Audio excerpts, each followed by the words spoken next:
You should replace your Cochlear Nucleus 7 sound processors microphone protectors every 3 months, or sooner if you live in a high humidity environment, perspire frequently, or notice degradation in sound quality. It is important that you keep your microphone protectors in place at all times. Microphone protectors are built into the Nucleus 7 microphone cover, which is completely replaced. First, you need to remove the old microphone cover. Hold the coil cable grip and firmly pull it straight out of the sound processor.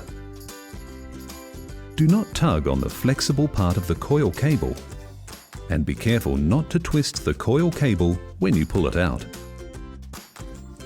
To remove the microphone cover, use your fingernail to lift it from the bottom edge.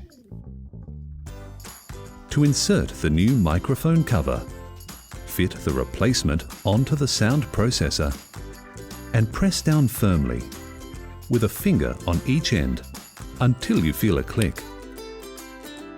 Lastly, without twisting, push your coil cable onto the sound processor until it clicks.